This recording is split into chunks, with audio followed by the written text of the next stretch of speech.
Donald Trump assina o decreto do tarifaço de 50% contra o Brasil. E você vai ver também. Estados Unidos impõe lei Magnitsky contra Alexandre de Moraes.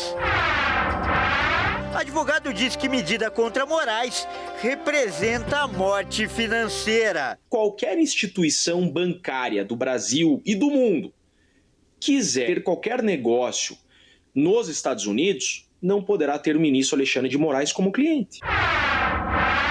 Terremoto e tsunami na Rússia deixam mais 7 países em alerta.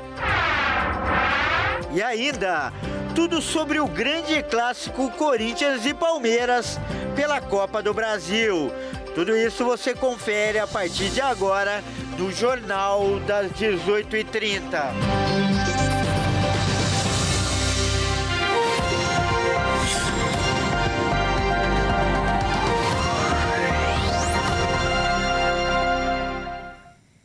Olá, seja muito bem-vindo. Nós estamos ao vivo. Agora são 18 horas e 37 minutos pelo horário de Brasília.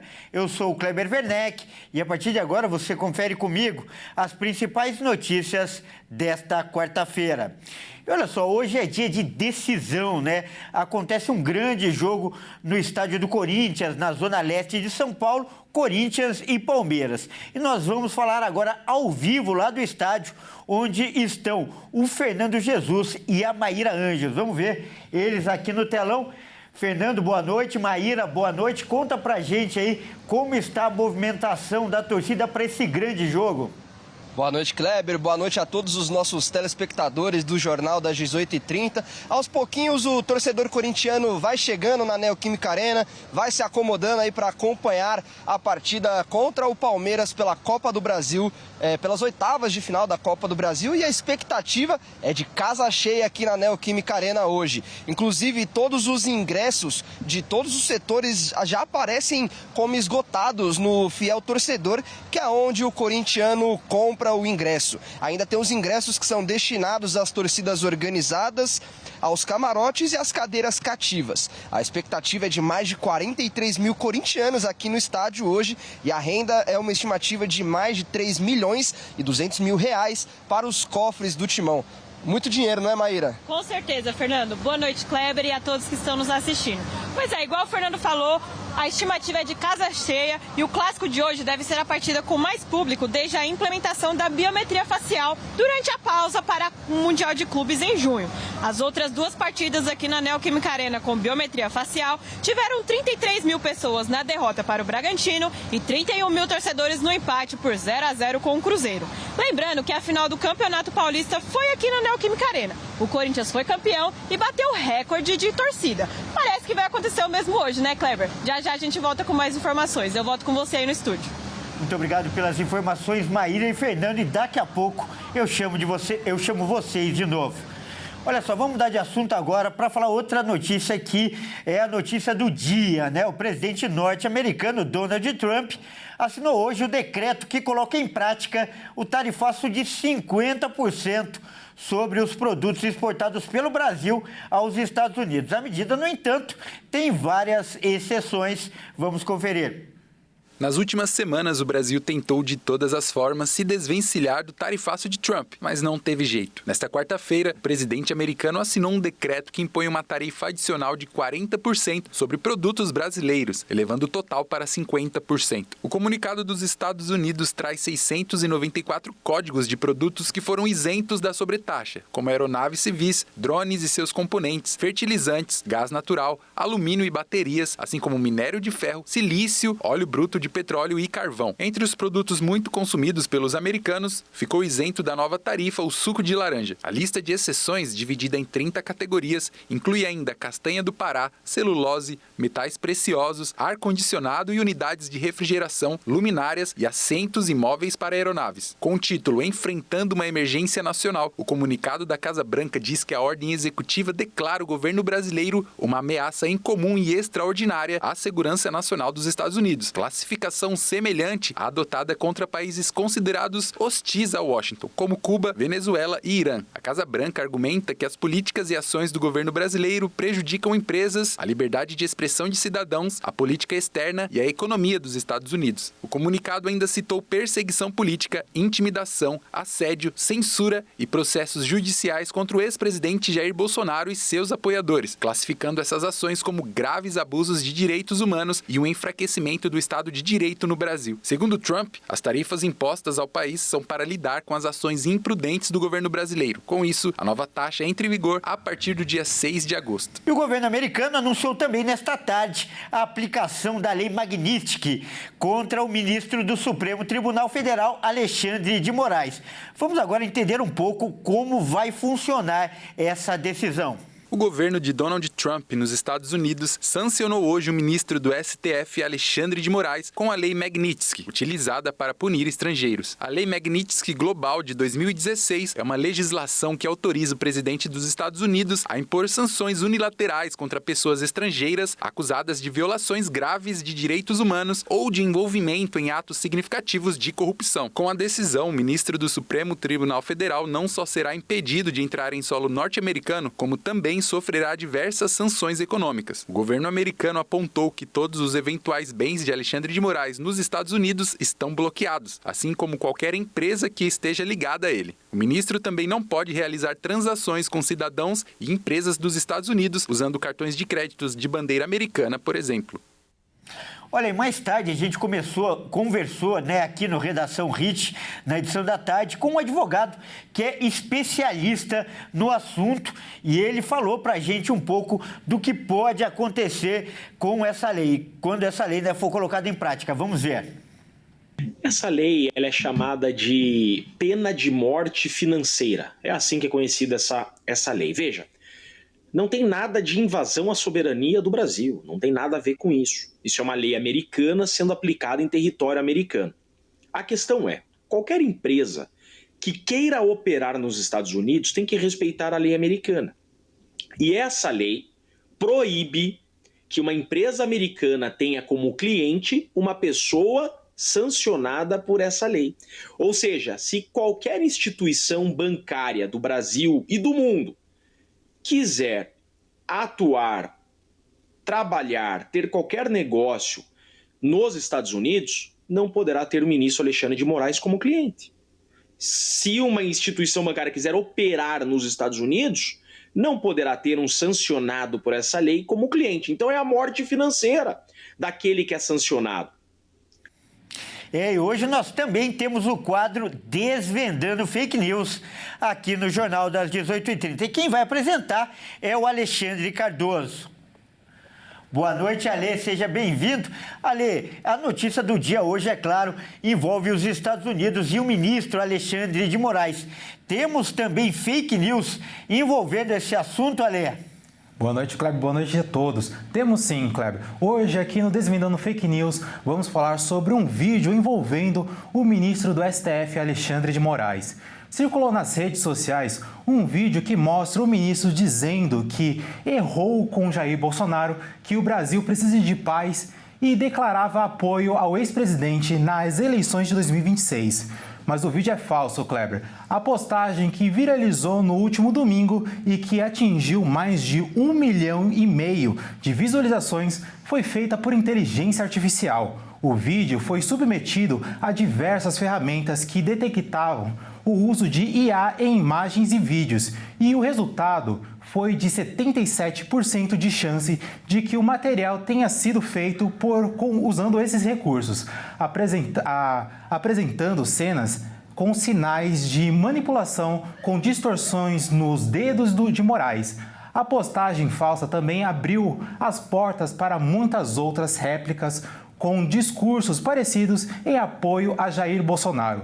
9 dias antes da cena falsa de se espalhar, Moraes determinou medidas cautelares contra Bolsonaro, como a proibição do uso de redes sociais e o uso de tornozeleira eletrônica. Muito importante esclarecer vídeos como esse, Kleber. Com o avanço de vídeos gerados por inteligência artificial, fica cada vez mais difícil identificar o que é verdadeiro do que é falso. E por isso que o Desvendando Fake News está aqui, para te ajudar. Eu fico por aqui, mas a qualquer momento eu volto com mais notícias. Então fique sempre alerta e até mais. Obrigado, Ale. Com certeza esse é o nosso papel. E veja a seguir, Mourão. Tudo sobre o clássico Corinthians e Palmeiras pela Copa do Brasil. Nós vamos trazer as informações ao vivo. Nós voltamos já.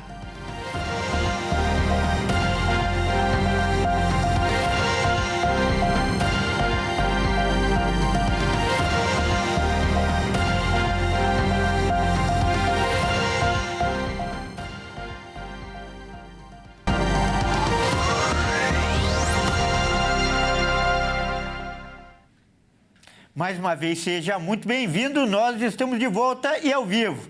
São 18 horas e 48 minutos pelo horário de Brasília. E a Rússia foi atingida por um terremoto. Hoje, um terremoto de magnitude 8,8 graus.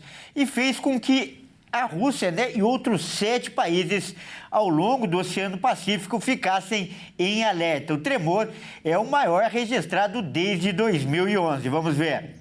O terremoto de magnitude 8,8 atingiu a Rússia, causando tremores e tsunamis no país, que foram sentidos também em diversos países ao longo do Oceano Pacífico. O fenômeno foi o maior desde 2004, quando um terremoto de magnitude 9,1, perto da ilha de Sumatra, na Indonésia, desencadeou um tsunami no Oceano Índico, matando cerca de 220 mil pessoas em 11 países. Áreas próximas da península de Kamchatka, na Rússia, e em quase todos os países da Bacia do Pacífico receberam alertas. As ondas chegaram a quase 4 metros de altura, de acordo com as autoridades russas. O tsunami inundou a cidade de Severo-Kurilsk, destruindo o porto e submergindo a indústria pesqueira do local. Os tremores foram sentidos até por médicos que realizavam uma cirurgia no momento do terremoto.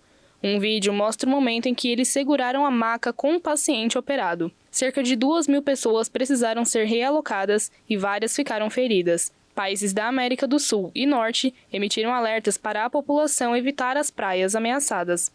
No Japão, 2 milhões de pessoas foram avisadas para deixarem suas casas e muitas seguiram a pé para a área mais alta da cidade. No Havaí, sirenes foram tocadas perto de uma praia popular de surf e voos para a ilha de Maui foram cancelados. O Serviço Geológico dos Estados Unidos afirmou que esse foi um dos 10 terremotos mais fortes já registrados, e o Serviço Regional de Monitoramento Sísmico alertou para tremores secundários de até 7,5 de magnitude. Bom, vamos falar de esportes agora no Jornal das 18h30 e, claro, do grande jogo Corinthians e Palmeiras, que acontece hoje na Zona Leste de São Paulo, no estádio do Corinthians. E nós vamos voltar lá ao vivo. Nós vamos falar aqui com os nossos repórteres, o Fernando Jesus e a Maíra Anjos. Fernando, Maíra, já a definição sobre as equipes, escalação, quem entra em campo aí, ou pelo menos quem começa o jogo? É isso aí, Kleber. A cada minuto que passa, o clima da decisão do Derby Paulista vai tomando conta aqui da Neoquímica Arena. E a grande expectativa, é claro, é de saber quem são os 11 titulares iniciais para cada lado. Bom, os donos da casa, o Corinthians, poupou seus jogadores no último sábado contra o Botafogo pelo Brasileirão e hoje tem à disposição um trio que ainda não jogou junto na mão do técnico Dorival Júnior. Os atacantes Yuri Alberto e Memphis Depay e o meia Rodrigo Garro devem ser titulares na partida de hoje. E no gol temos o Hugo Souza, Mateuzinho, André Ramalho e Gustavo Henrique e Matheus Bidu formando a linha de defesa do clube.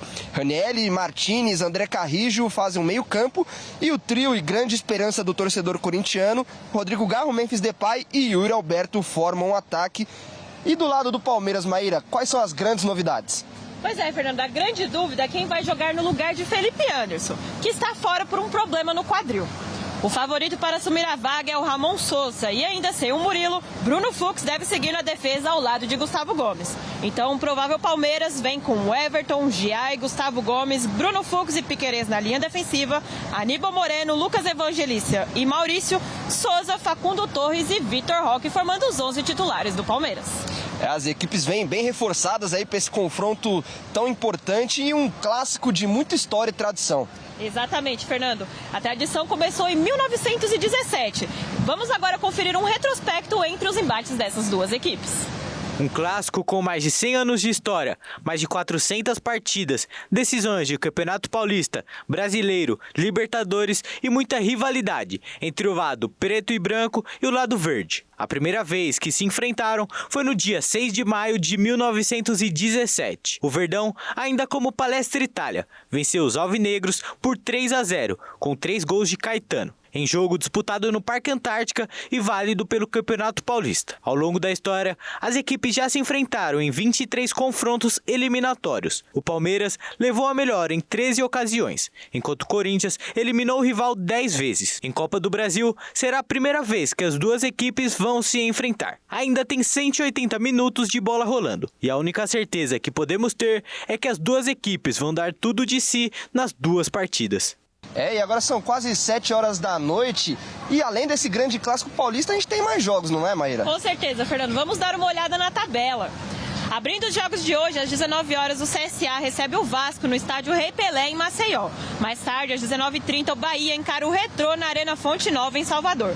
E no mesmo horário, o Cruzeiro recebe o CRB no estádio do Mineirão, em Belo Horizonte. Às 21h30, o Internacional encara o Fluminense no estádio Beira-Rio, um clássico nacional. E falando em clássico, um dos maiores clássicos da capital paulista acontece no mesmo horário, aqui na Neoquímica Arena. Corinthians e Palmeiras se enfrentam às 21h30. Bom, Kleber, por hoje é só. A gente vai ficar por aqui de olho em tudo que acontecer nesse grande jogo. Tá certo, então. Muito obrigado, Maíra. Muito obrigado, Fernando, pela ótima cobertura aí e até mais. Bom, é isso aí, o Jornal das 18h30 fica por aqui. Eu agradeço demais a sua companhia, uma ótima noite e até amanhã.